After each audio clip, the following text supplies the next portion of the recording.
Olá, eu sou Soraya Davi. A partir de agora você acompanha a entrevista com o médico nefrologista Dr. Guilherme de Oliveira An, do Centro Médico Gastroclínica. Tudo bem, doutor? Seja bem-vindo. Tudo bem, muito obrigado. Que bom que você está aqui. O Guilherme, eu preciso falar isso, tá? O Guilherme, ele é sobrinho de uma das médicas mais importantes da história do Paraná, que é a doutora Ri Kyung-an, que você estava me corrigindo sobre o sobrenome dela. Qual que é a pronúncia correta? Ri Kyung. Kyung, a gente fala Ri Kyung, Ri Kyung-an. A doutora Ri é uma médica que fez história no oeste do Paraná, no Paraná como um todo, e o Guilherme está trilhando os caminhos da tia aí também na área, na especialidade de nefrologia, né, Guilherme? Teve influência da tia também ou não? Com certeza, né? É um espelho para mim. Que bacana. Eu tento seguir os trilhos dela. Muito bem. E você também está atendendo no Centro Médico Gastroclínica, né? Também. Eu atendo no centro médico aqui como nefrologista, comecei recentemente, estou muito feliz de participar. Que bacana, que bacana. Mas vamos falar um pouquinho sobre a área da nefrologia, né?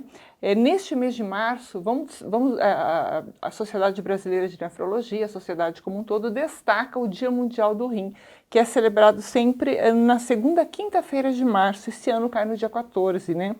E chamando sempre atenção para a prevenção das doenças renais. Antes da gente entrar nesse assunto das doenças renais, eu queria que você explicasse um pouquinho a importância dos rins, né, para o corpo humano e quais são suas funções principais. Então, o rim, ele é responsável por manter o equilíbrio do corpo. Então, ele vai jogar toxinas para fora, vai jogar o que está em excesso, como até água, sais minerais, e vai guardar o que está em falta.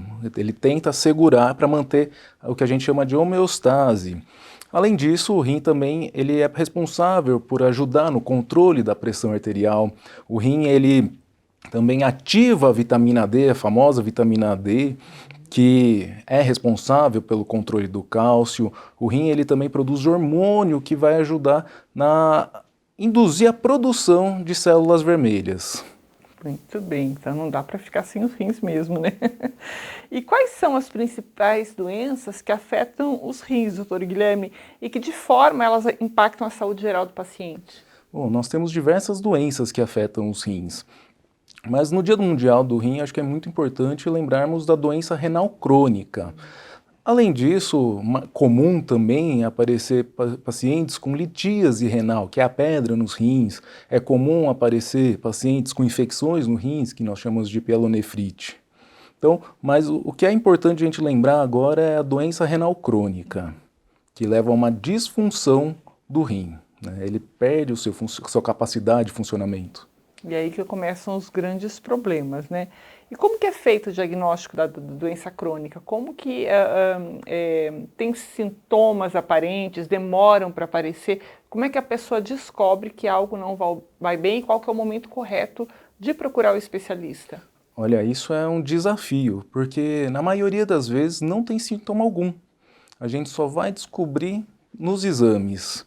Então, só quando o paciente está com uma doença renal crônica muito avançada, na maioria das vezes, que ele vai ter algum sintoma. Então, que pode incluir perda de apetite, náusea, soluços, confusão mental, pode incluir fraqueza, cansaço, inchaço, diminuição da quantidade de urina, vários sintomas que são inespecíficos, mas precisa de um acompanhamento para fazer o diagnóstico e tentar tratar. Bom, então houve o diagnóstico da doença renal crônica. O que tem que ser feito a partir dali? O que a gente pode falar em termos de tratamento, doutora? A gente ouve falar muito em diálise, né? Enfim, dá a impressão que é uma coisa mais agressiva. Explica um pouquinho como que é esse universo para a gente. Tá bom. Tem um espaço muito grande entre o começo da doença e a necessidade de diálise. No começo, você vai pegar pelos exames, como por exemplo, dosagem de creatinina, dosagem exames de urina, E tem algumas coisas que nós podemos fazer. A principal delas é achar a causa base. Então ela não começa do nada na maioria das vezes. Então às vezes ela está relacionada a alguma outra doença e a gente precisa investigar e tratar essa doença. Fora isso, nós temos algumas medicações que elas não curam, mas ajudam a retardar a doença, a progressão da doença renal. E é importante o acompanhamento justamente para fazer esse ajuste de medicações. Além disso, também é recomendado não usar anti-inflamatórios que agridem os rins. Ah, tem isso também, né? É uma doença que tem uma conotação hereditária, doutor Guilherme? Ela é multifatorial, né? Quer dizer, tem várias coisas que podem cometer. A principal causa é a diabetes descontrolada, tá? Uma pressão descontrolada, tabagismo.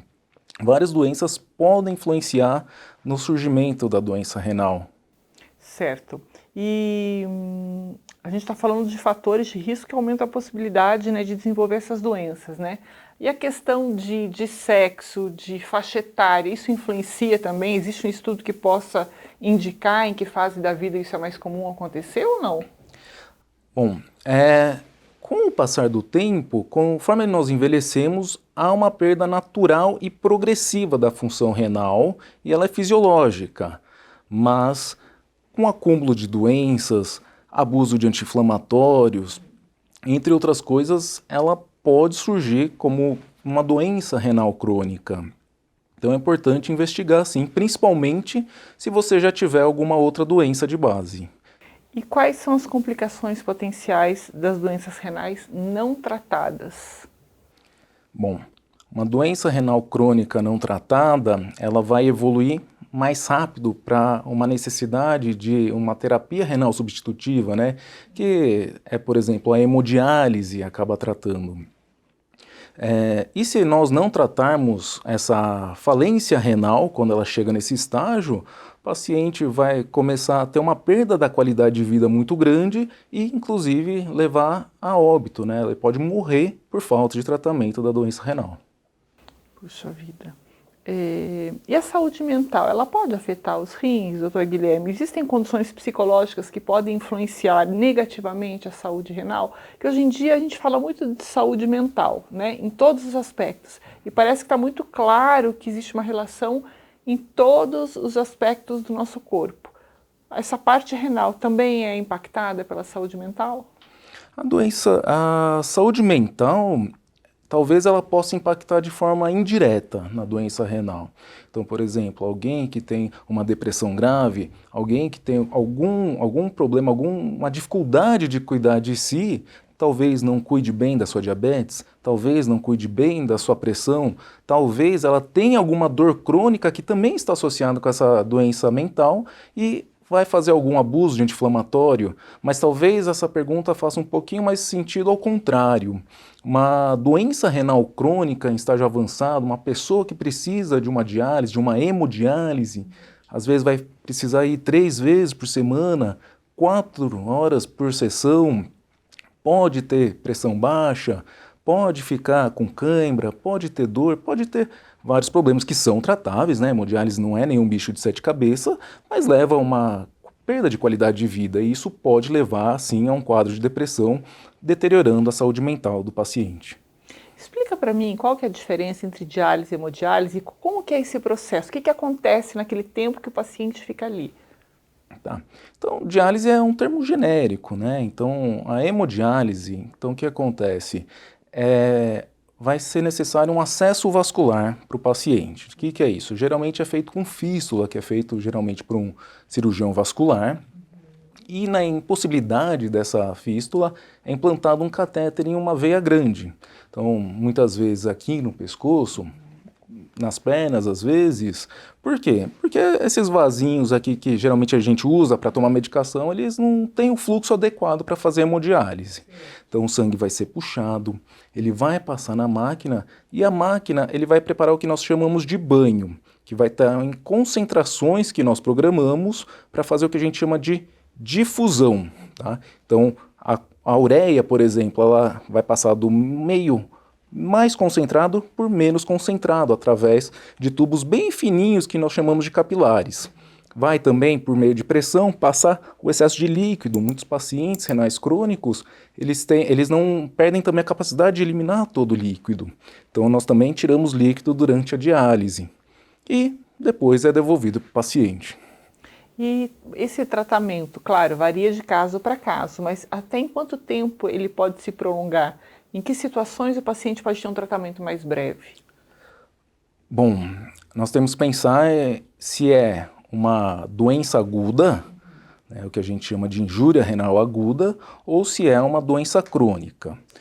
Na aguda pode ser causado por diversos problemas, então às vezes o paciente está na UTI, teve algum problema cardíaco, às vezes teve algum outro problema relacionado a alguma outra doença, teve uma injúria aguda, precisou às vezes por algum tempo e depois ter uma recuperação, nem que seja parcial, e não precisa mais de hemodiálise, isso acontece.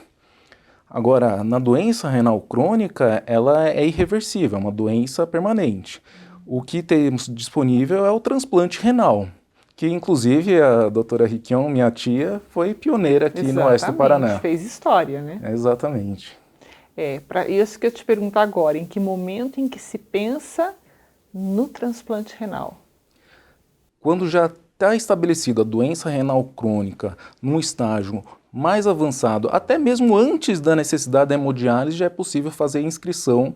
Tá? Isso é feito num centro transplantador. E então é feita uma série de exames e vai-se para uma fila que não é cronológica para transplante de rim. Muito bem. A gente está lembrando aqui o Dia Mundial do Rim, a gente vai lembrar também, no dia 9 de março foi o dia do médico nefrologista, né? Então a gente está no mês de março, a gente vai falar ainda mais sobre nefrologia, sobre essa especialidade tão importante, desses profissionais também, que cuidam, e a gente sabe que existe uma carga de confiança muito grande. Vocês passam muito tempo com esses pacientes, são pacientes crônicos, né? A gente percebe no dia a dia, na área médica, a relação de vocês com esses pacientes, a confiança que eles têm, o tempo que eles passam com vocês também, seja na clínica, durante a diálise, seja durante o tratamento. Então, eu quero te cumprimentar pelo Dia do Nefrologista. Te cumprimentando, eu quero cumprimentar todos os especialistas que estão nos assistindo nesse momento, em especial sua tia, que é uma pessoa que a gente tem muito carinho e muita gratidão por todo o trabalho que ela vem fazendo ao longo de todas essas décadas para o estado do Paraná. E a gente sabe que tem pacientes que vêm de outros lugares também, que ela atende, né? A Ri é uma médica que se entrega com paixão. A gente aproveita para fazer essa pequena homenagem para a doutora Ri. E Guilherme, a gente vai encerrando por aqui devido ao nosso tempo, mas eu quero te agradecer muito por ter vindo, por ter esclarecido tantas coisas importantes.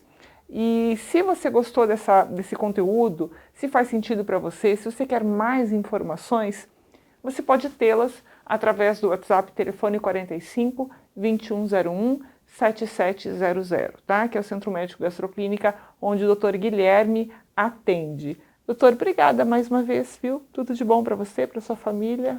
Eu que agradeço, tudo de bom. E eu quero perguntar aqui, o Guilherme tem ascendência sul-coreana, né? A gente sabe que a Coreia do Sul tá na moda, né? Já há algum tempo aí, os doramas, a cultura coreana, acho que nunca foi tão divulgada no Brasil como agora, né? E você percebe isso também, esse interesse das pessoas pela sua cultura?